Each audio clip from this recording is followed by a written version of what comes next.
The wind howled like a beast through the frozen valleys of the alien world. Snow blew in thick, sharp waves, biting every piece of exposed skin. The sky was gray. The trees were made of black crystal, their branches like claws reaching toward.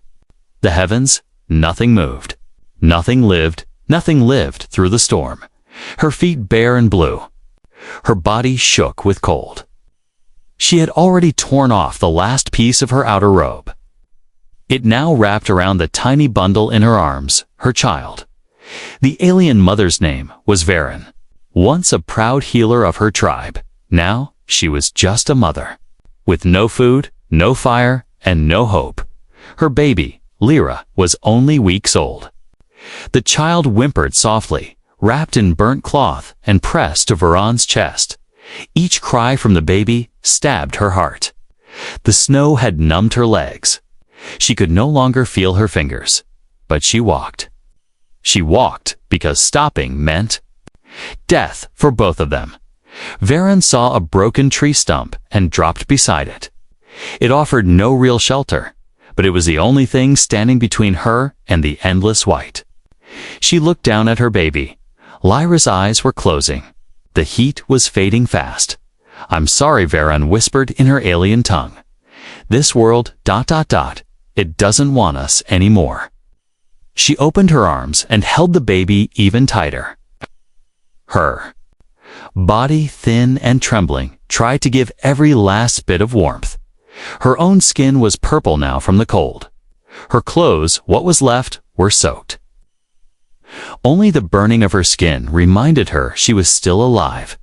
Then, with trembling hands, she reached for the last cloth around her waist. "No," she gasped. "If I do this, I'll die." But then she looked at Lyra again. The child's lips were turning blue. Tears rolled down Varan's frozen cheeks. Not tears of weakness, but tears of choice, of sacrifice. She tore the cloth free and wrapped it around her baby. Her upper body was now fully exposed to the storm. Wind screamed across her alien skin, turning it raw. She cried out in pain, but didn't stop. She pressed the baby to her bare chest, wrapping her arms around like a shell.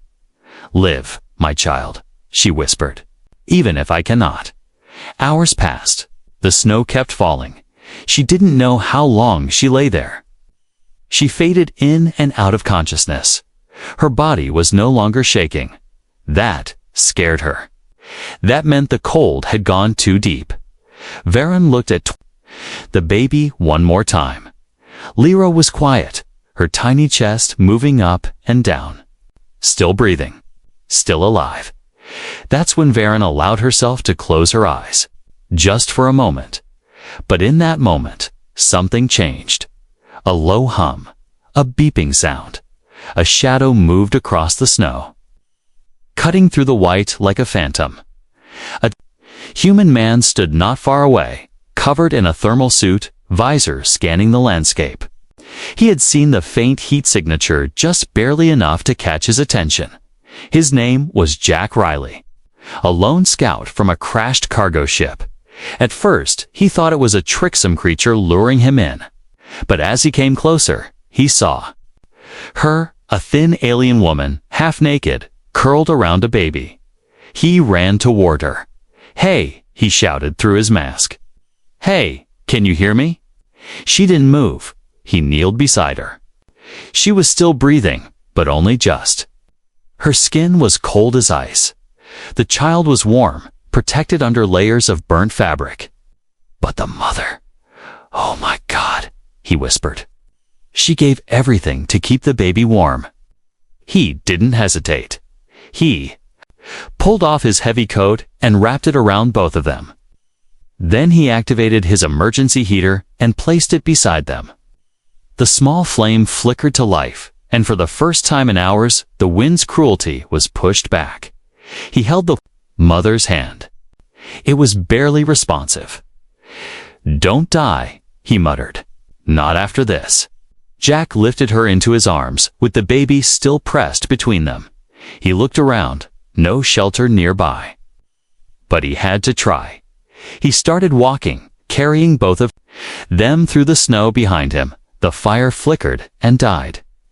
But in his arms, 2 hearts still beat, and hope, like the first spark of dawn, began to rise. Jack Riley wasn't supposed to be here. The ice planet wasn't even marked on human star charts. His freighter had been shot down by pirates weeks ago. Now he wandered, surviving on broken tech, rations, and stubbornness. He'd buried the last crew member 2 days ago. Only he remained, but when his suit scanner gave a flicker-a-weak heat signature, he stopped dead in the middle of the storm. It made no sense. Nothing warm should be out here. This world had no cities, no camps. It's only snow, cold, wind, and death. Still, Jack changed direction now. That choice had led him to her. He didn't know what species she was. Her skin was faintly glowing purple, covered in frost, with small bioluminescent spots along her neck. And the child in her arms, tiny, barely breathing. He held both with care, wrapping them in his coat as best he could. His emergency heater flickered weakly, but it would not last. The battery was old, almost dead like everything else. "They won't last long, Jack," muttered, tightening the straps of his gear. "We need shelter." Fast. His visor map showed a cave not far from here. Just under 600 meters. Uphill, every step in the snow was like walking through mud. The wind pushed against him like a wall. He leaned forward, gritting his teeth, carrying both the alien mother and her child in his arms. Behind the visor, his breath fogged up the glass. But he didn't stop inside her fading mind. Varen felt motion. She wasn't floating. She was being carried. Her body screamed, yet something warm touched her skin. Not fire, not the storm. Something alive. Something different. She opened her eyes just a sliver. Through blurred vision, she saw a shape doll, strange, not her kind. A human, a species her people whispered about. She had never seen one before. Only heard the warnings. Humans are dangerous. Stay away. But now, this one was holding her gently. Carefully, he wasn't taking her food. He wasn't hurting her child. He was saving them. Her eyes closed again, but her heart stirred with something she hadn't felt in many days. Trust. The cave was small, but deep enough to block the wind. Jack slid down with the weight of both aliens, landing hard on his knees. He groaned. His muscles burned. He didn't complain. He placed them near the inner wall, setting down the heater again. Then he unwrapped his scarf, gloves, and layered what little fabric he had over them. The baby gave a soft cough. "Still breathing," Jack said in relief. "You're tough, just like your mom." He set up a flare light that gave the cave a warm orange glow. Then, carefully, he placed his canteen over a small fire starter. He looked down at the woman. Her chest moved slow but steady. "You're not dying today," he said firmly. Later, when the mother stirred again, her senses returned slowly. She opened her eyes to the glowing cave wall. A soft warmth touched her skin. She looked down. Her baby was safe, wrapped, still close to her. Then she saw Himtha, human, sitting nearby. Tending the small fire, he looked tired, covered in frost and dirt. His hands were red from cold, his jacket gone, but his eyes, they looked kind. Varan's instincts shouted danger. Her hand moved slowly toward a nearby rock. Jack noticed. He didn't move. He raised both hands and said softly, "I'm not here to hurt you." Varan didn't understand the words, but the tone was calm. Careful, not threatening. She looked down at her baby again. Safe, warm, alive. The rock slipped from her hand. She met his eyes. No fear, no hate. Only confusion and maybe curiosity. Jack broke the silence. "I saw what you did," he said. "Burned your clothes to save your child. That's That's not something monsters do. He pulled out a small packet of emergency food and opened it. It smelled awful. But it was warm. He broke off a piece and held it out to her slowly. Varen stared at it, then looked at him again. She took the piece, carefully sniffed it, and fed a small bite to her baby first. Lyra chewed weakly, but it was enough. Then Varen ate. To Jack smiled. Yeah, that's it. Eat up. He handed her his last ration. I'll eat later, he lied. The silence in the cave was heavy, but not cold anymore. Fire flickered. The snowstorm outside still roared, but in here a strange peace had settled. 2 species. 2 survivors, and a child blinking slowly. Now nestled between them, they didn't speak the same language. But sometimes, words aren't needed. A human had answered the silent cry of an alien mother. And for the first time in weeks, hope had found its way into the cold. The fire cracked softly in the cave, its orange glow painting gentle light across the walls. The snow outside still howled like a wild beast, but inside it felt like a heartbeat had returned. Faint, but steady, Varen leaned against the rocky wall, her body covered in rough cloth and a stranger's kindness. The warmth still felt unfamiliar on her frozen skin. Her arms were around her baby, Lyra, who now slept with small breaths, her color returning slowly. Across from her sat the human. He hadn't spoken much since offering the food. He was watching the fire, rubbing his hands together, lost in thought. But every few moments he would glance at Varanot with suspicion, but with quiet concern. She didn't know his name. She couldn't understand his words. But his actions. They spoke louder than any language, and in her heart a question burned. Why? Why did he help her? Her people never trusted outsiders, especially not humans. Stories were passed from elder to elder about how humans took what they wanted, burned planets, and crushed weaker species beneath them. But this one? He had removed his own jacket, given his last food, risked his life in the cold. For a stranger, for a mother who had nothing to offer. Jack Riley didn't fully understand the alien either, but he understood enough. He watched the way she kept one hand on the baby at all times, even in sleep. He saw how her fingers trembled, but still moved to shield the child's face from the cold wind sneaking through cracks in the cave wall. She was strong. Not in the way soldiers were strong, but in the way that only a mother could be.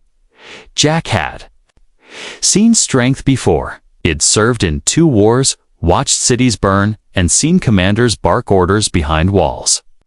But this woman wrapped in firelit shadows, holding her baby like the last piece of her soul, was stronger than all of them. He reached into his satchel and pulled out a small device. It was a translator patch-hold, half broken, but sometimes still worked. He held it up and tapped his chest. "Jack," he said slowly. He repeated it again, then pointed at her. She looked confused, so he tapped his chest again. Jack Varen stared at him. Then, hesitantly, she pressed her hand to her chest, V.A. Ron. It wasn't a name Jack had ever heard, but it didn't matter. He smiled. Varen. He repeated softly. Something flickered in her expression. Not a smile, not yet, but something close. Time passed slowly in the cave. The fire needed feeding. So Jack used what little fuel he had left in his emergency kit. It wouldn't last more than a few more hours. After that, they would need to move. He checked the weather scanner. Storm would pass by morning, he sighed. Just hold on until then. Varen watched him closely. She didn't know what the devices were, but she understood the movement. The tension in his shoulders, the way his eyes kept drifting to the mouth of the cave. He was worried, just like her. She reached down and touched the floor of the cave. She rubbed her fingers together and began drawing in the dust shapes, symbols, a simple map. Jack tilted his head. She pointed to a spot, then mimicked howling wind with her breath. Then she pointed to another area and mimicked calm. Jack got it. She was trying to tell him where safety was. For a moment, neither of them spoke. Then the baby cried again, soft and high-pitched. Jack immediately reached into his bag and pulled out a small heating pad. Veron froze. She didn't know what it was. He held it carefully, showing it to her first. Then activated it. The pad glowed gently. He placed it near the baby, careful not to touch her. Veron watched in awe as warmth began to rise. She looked at Jack. This time, her eyes softened, and for the first time, she said something in her own language. It was short. Just a word. Jack didn't understand it, but he nodded anyway. Later, as they sat beside the fading fire, Veron surprised him. She gently moved her hand and pointed at the fire. Then at him. Then at herself. Then she made a swirling motion in the air, bringing her fingers together. It was simple, but powerful. Together, Jack's single quotes, us throat tightened. Yeah, he whispered. Together, as the night stretched on, Jack took off one of his gloves and gently placed it over Veron's hand. Her skin was cold, but slowly warming. She didn't pull away. The wind outside screamed louder, as if angry that life still existed in this tiny cave. But it didn't matter, because inside, beings from different worlds had found something rare.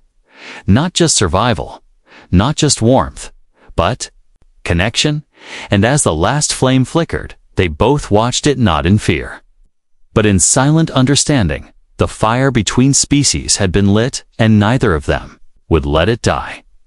Morning came slowly to the frozen planet. The storm had finally passed, but thick clouds still rolled across the sky, and the air remained bitterly cold. Snowflakes drifted lazily outside the cave entrance. The world was quiet, again to quiet. Inside the cave, the fire was dead. Jack. Riley opened his eyes to darkness, not from fear, but from exhaustion. His back ached from sleeping against stone. His limbs were stiff, and his breath fogged the cold air. Still, the first thing he did was turn toward them. Veron was awake, holding her baby close to her chest. The child's small fingers curled around a strip of cloth from Jack's torn jacket. Lyra was alive. That was all that mattered. Veron looked different, now her face still pale, but no longer hollow. Her eyes were sharper, watching every movement Jack made. He nodded to her. Still with me, huh? She didn't understand the words, but she tilted her head slightly in reply. The silence between them was no longer awkward. It had changed, become something else. Something soft. Jack sat up and checked his gear. The scanner had survived the night. It blinked slowly, a signal nearby. Possibly a shelter station from the wrecked ship, less than a kilometer away. He looked up. We moved today. No choice. He held up the scanner and showed Vera the blinking light. Then he mimed walking, pointing to the cave mouth, and then to the scanner. She stared, then nodded. Before they left, Jack prepared what little he had left. 2 protein cubes. One for her, one for the baby. If she could mash it small enough. None for himself. He handed the cube to Veron. She sniffed it, then looked at him strangely. He smiled. Yeah, it smells like garbage, but it keeps you alive. She took it, carefully broke off a piece, and fed it to Lyra. Then she slowly ate the rest herself, her eyes never leaving Jack. He opened his mouth, but his stomach betrayed him first, growling loudly. Veron tilted her head again. She glanced at the food cube she had eaten, then at him. Jack waved it off, pretending it was nothing. I'm fine. But Veron didn't believe him. She placed her hand to her chest, then to the ground, and slid one of her food bits toward him. He froze. She was offering him some of her share, a gift. He looked at her, unsure what to do. Was it safe to take it? Would it offend her? Then she Gave a single firm nod, so he took a hand, ate it. Varen watched in silence. And then, very faintly, she smiled. It wasn't wide, wasn't full, but it was real. They wrapped Lyra in the inner lining of Jack's coat. Varen helped carefully, making sure not a single part of the child was exposed. Then she looked at Jack, held up 2 fingers, and pointed to herself and the child. Jack understood. He moved in front and lowered his back. "Get on," he said. "You're not walking in this snow." Varen didn't move at first. She seemed unsure. Then she looked down at her baby, and the choice became simple. She climbed onto his back, baby between them. He adjusted his straps to hold her steady and began walking. The snow crunched beneath his boots. The path ahead was steep and rocky. The cold wind had returned gentler now, but still sharp. Every step felt harder than the last. Jack's muscles screamed, but he pushed forward. Behind him, Varen clung tightly. Her arms shook slightly, not from fear, but weakness. She leaned her head against his back. Her cheek touched his shoulder, and for the first time since they met, she closed her eyes. Not from exhaustion, but from trust. Hours passed. The signal grew stronger, but something else stirred nearby. Jack paused. He turned his head slightly, listening. Snow shifted on the ridge above them. Then he saw it. 2 figures, scavengers, tall, thin alien forms with frost-coated armor and sharp weapons. Not Varan's kind. Something worse. They spotted him and began moving fast. "Damn," Jack muttered. He ducked behind a rocky ledge, slipping into a narrow crevice just wide enough to hold him and Vera Ann. She opened her eyes, saw the panic in his face. She peeked out and froze. She recognized them. Hunters. They'd killed her brother months ago. Now they were hunting her. Jack pointed to the scanner, again, one blinking light now. 2 hostile dots closing in. He looked at Varen. "We need to move now." She nodded, clutched her baby tighter. Jack moved fast, taking a different path. Snow flew around him. His breathing was heavy. He wasn't running just for himself anymore. Every step was a promise. "I will get you there." Finally, just beyond the rise, the metal outline of a small human pod came into view, half buried in snow. Blinking slowly, Jack ran the last few meters. He kicked the panel nothing, punched the controls. The door opened with a hiss. Warm air rushed out. He dropped inside, Varen still clinging to him. Lyra held tight. The door closed, and the cold stayed outside. Varen slid down gently, still holding her baby. She looked around the tiny shelter, the lights, the heater, the food dispensers. It was like magic. Jack leaned against the wall, gasping. "We made it." He looked at her again, and she looked back. She stepped toward him with shaking fingers. She touched his arm, then placed her hand over his heart. "The Ra," she said softly. He blinked. "What?" she repeated. "There." He pointed to himself. "Me." She nodded, then pointed to her baby. "Thara." Jack didn't know the word, but he didn't need to. He knew what it meant. Warmth was not just fire. It was him. Jack Riley sat against the wall of the emergency shelter, breathing slow, chest rising and falling like tired waves. The heat inside the pod was low but stable, enough to keep them alive. Varen sat on the floor across from him, her legs tucked under, her baby swaddled in his jacket, sleeping softly on her lap. It was the first time they were truly safe. For now. But Jack's instincts wouldn't rest. He stood and walked to the tiny viewing panel, a reinforced slit in the metal door. Outside, the snow looked calm, peaceful, but he knew better. Scavengers had seen them, and scavengers rarely gave up. He turned back toward Varen, who was feeding Lyra tiny drops of warmed nutrient gel from the pod's dispenser. Her touch was gentle, but her eyes held alertness, now like a mother beast ready to strike if threatened.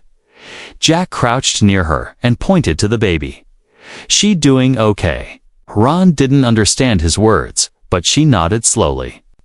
She whispered something to the baby, probably her name again, kissed her small forehead. Then Varan looked up at him, tilting her head, her expression thoughtful. Jack smiled faintly. "Still don't understand each other.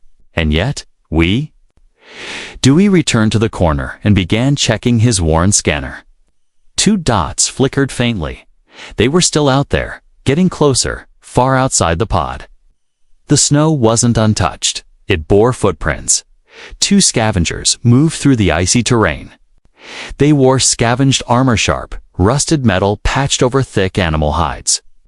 Their breath steamed through bone masks. One held a plasma spear.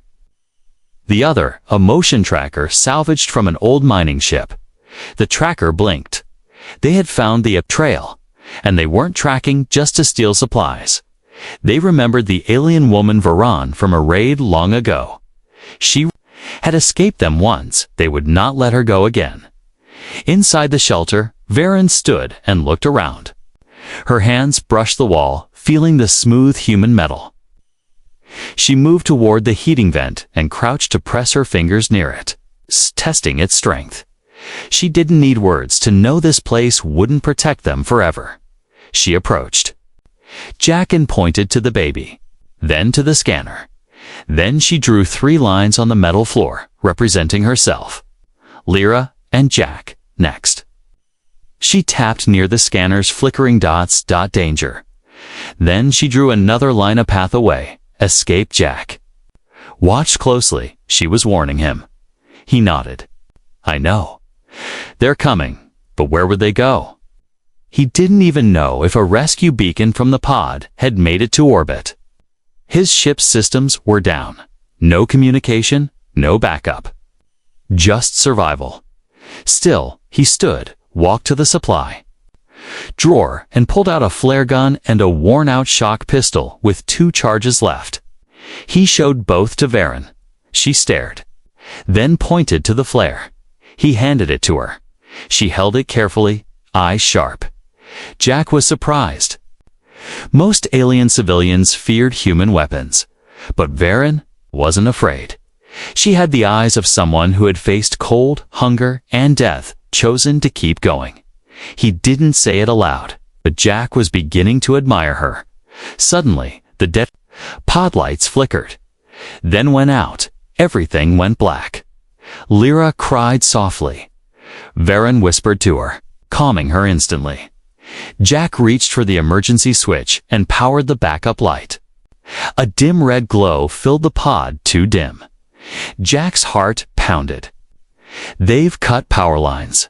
He moved to the panel and peeked outside again. Shadows moved across the snow. Then metal clang. They were trying to break the outer lock. He turned to Varen. We can't stay here. She understood. She strapped the baby tightly to her chest, using cloth from the pod's medical kit. Then she looked to Jack. Ready, he grabbed the pistol and opened the top hatch quietly. Cold wind poured in. No time. He helped Varen climb up first, then passed the baby into her arms. He followed silently. They slid off the roof and ducked behind a snowbank just as the scavengers reached the door. Jack raised his pistol, but Varen touched his arm, shaking her head. She motioned down the slope. A hidden path, narrow but covered in white brush. She knew the terrain. He nodded. They moved fast, crouching low, leaving the pod behind. Lyra made no sound, as if she understood that silence was survival. Minutes passed like hours as they moved deeper into the ravine. Then, a screeching noise behind them. The pod door had been breached. Shouts echoed in the alien language. They had found the pod empty. Jack cursed under his breath, and looked to Varen. She grabbed his hand not to comfort, but to guide. She knew a place soon. They reached the base of a frozen cliff wall, a small crack in the ice. Varen pressed her hand against it. Something clicked. A hidden opening revealed itself. Jack stared. "You had a shelter all along." She said a single word. "Hiva." He didn't know the meaning, but when they stepped inside and sealed the stone door behind them, he understood. This wasn't just a hiding place. This was where her people once lived, abandoned, forgotten. But now for one night Tit would be there. Sanctuary. They sat quietly as the wind howled again outside. Footsteps crunched far above, but they were safe here. For now, Jack leaned his head back against the ancient wall, breathing hard. Then Varen did something unexpected. She reached out and touched his shoulder, not to thank him, but as if to say, "We survive together now." And for the first time since crashing on this frozen world, Jack didn't feel alone. Inside the hidden stone shelter, time slowed. There was no humming electricity, no metal walls, no scanner beeping in warning. Just silence, thick, old, sacred. This place had not been touched in years. Dust coated the walls. The floor was made of dark, polished stone carved with symbols Jack couldn't understand. Yet everything felt alive. It felt safe. Jack Riley leaned against the wall, exhausted. His body ached from the cold, and his mind burned from the pressure. But despite everything, his eyes remained alert. He kept watching the two lives he'd fought to protect. Varen gently rocked her baby in her arms. Lyra slept peacefully. The warmth of her mother's body and Jack's jacket keeping her small form safe. Varen looked down at her daughter, her lips forming soft words in her own language, words of love, hope, and survival. Jack noticed. "You're strong," he whispered. More to himself than to her. Varen turned her head, sensing his voice. Even if she couldn't understand his words, she smiled faintly. It wasn't the kind of smile that came from happiness, but the kind that was born in pain, yet kept shining anyway. After resting for a few hours, Jack stood and explored the shelter. He found strange tools, pottery, and what looked like dried roots bundled in faded cloth.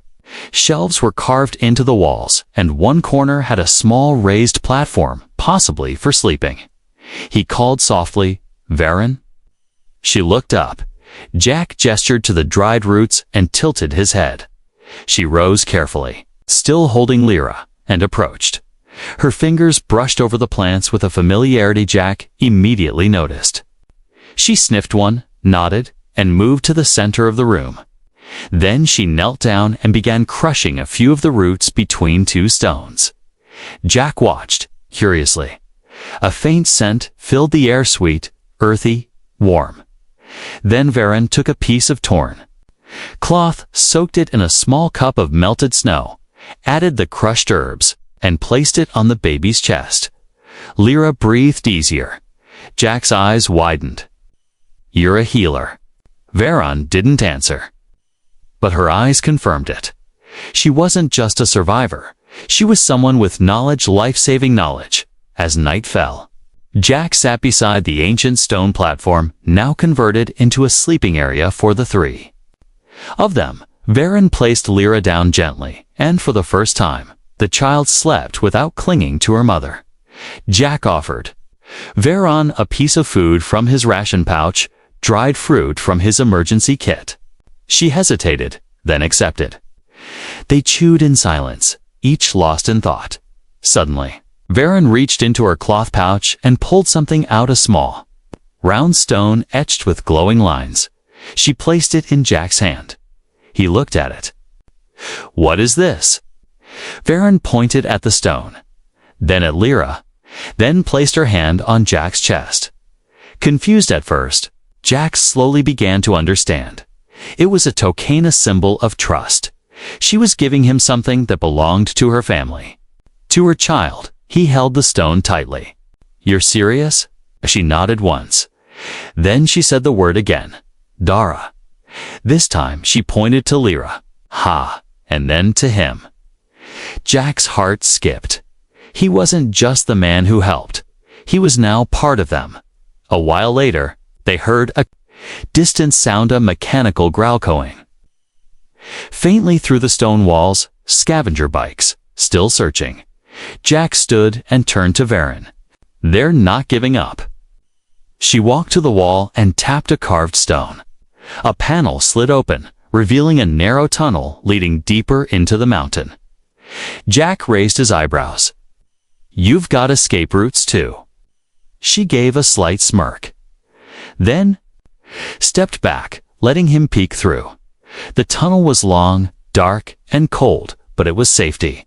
A backup plan. Jack nodded. "You think of everything." He turned back toward Lyra, still sleeping. "I just hope we never have to use it." Hours passed. Varen finally allowed herself to rest. Jack sat close by, watching over them like a silent guardian. His body hurt. His eyelids grew heavy. But he stayed awake just before sleep could take him.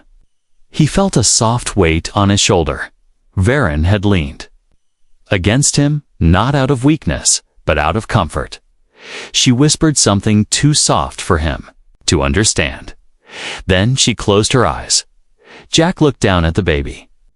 Then at the firestone in his hand. The meaning was clear.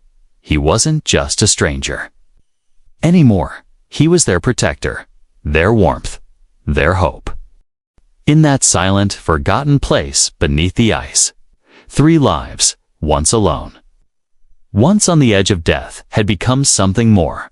A small family of fire and frost. Morning broke in quiet silver. Light across the frozen mountains. The world outside. The stone shelter looked just as cruel as it had the day before, white, endless, empty. But inside, something had changed. Not the temperature. Not the supplies. Not the situation. The people. They weren't just survivors anymore. They were connected. Varen opened her eyes slowly. The stone beneath her was cold, but Jack's jacket still lay over her like a shield. Lyra rested quietly against her chest. Tiny hands curled into fists. The child had warmth now. She had life. And she had something even rarer in this world of future. Varen sat up and looked to the side. Jack was gone. She stood quickly, heart racing, clutching Lyra close. But before she could panic, the sound of boots on stone echoed in the tunnel. Jack stepped into view, brushing frost off his shoulders. In one hand, he held a small pack. In the other, a faintly glowing device. He smiled when he saw her. "Hey, you're up."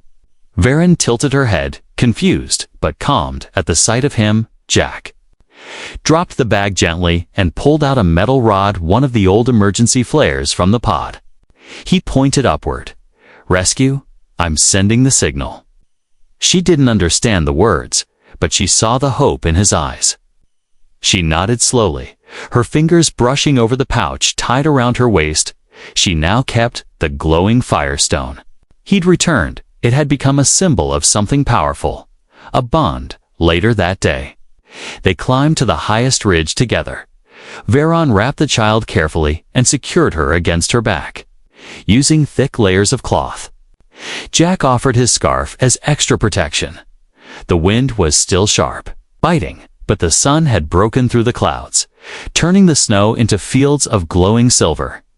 Jack raised the flare gun. "One shot," he said. "If anyone's scanning, they'll see it." Varen stood beside him, silent and calm. He looked at her one more time. "You ready?" She simply reached out and placed her hand over his. Together, they pulled the trigger. The flare burst into the sky, bright red star rising over the cold planet. It painted their faces in firelight, a message to the universe. "We're alive." As they waited, they returned to the hidden shelter. Lyra had grown stronger. Her cries were louder now, her eyes brighter. She held Jack's finger once, refusing to let go. He chuckled softly. "She's got your grip." Varen smiled, truly smiled this time. No hesitation. No fear. She sat beside him and began to draw again, this time on a piece of bark, a symbol of her people. Then, next to it, she drew a circle surrounded by small stars. Jack watched. "You're drawing Earth." She nodded. The gesture was simple, but it meant everything. She didn't just want to survive. She wanted to go with him by sunset. The wind changed. A deep, humming sound echoed across the cliffs. Jack stood quickly, lifting his scanner. A blinking light dot, then two. Then, a ship coming low through the clouds. He turned to Varen. "They found us." She stood, holding Lyra close, her eyes wide with wonder as the ship landed nearby, its lights blinking in sequence. Jack moved forward then. Stopped. He looked back at Vera Ann. She stood at the edge of the cave, still, afraid. Would they take her? Would they reject her? Jack didn't speak. He walked back, took her hand, and gently placed the firestone between them. Then, with firm eyes, he shook his head. "No one's leaving you behind." Varen's lip trembled, but she nodded. They walked together toward the rescue ship, the snow parting beneath their steps. Inside the vessel, the crew stared at the strange trio, an exhausted human, an alien mother, and a child. The commander stepped forward, raising an eyebrow. "Riley, who are they?" Jack smiled. "Family." Weeks later, safe aboard the orbiting station, Varen sat beside a window, looking out at the stars. She wore clean, warm clothes. Lyra rested in her arms, now healthy and growing. Jack sat nearby, repairing one of the broken translator devices. Finally, it crackled to life. He smiled and turned to her. "Try it," he said. Varen looked nervous, then leaned forward. Thank you." "Jack," she said slowly. He grinned. "You did it." She smiled back, then held Lyra closer, and she, "Thanks, you too." Jack blinked, his heart full. "Always," he whispered. He didn't just save them. They had saved him too. From strangers in the snow, to family in the stars. It all began with a fire. And a choice. The choice to give everything. And the hope that someone, just one human, would care enough to give something back.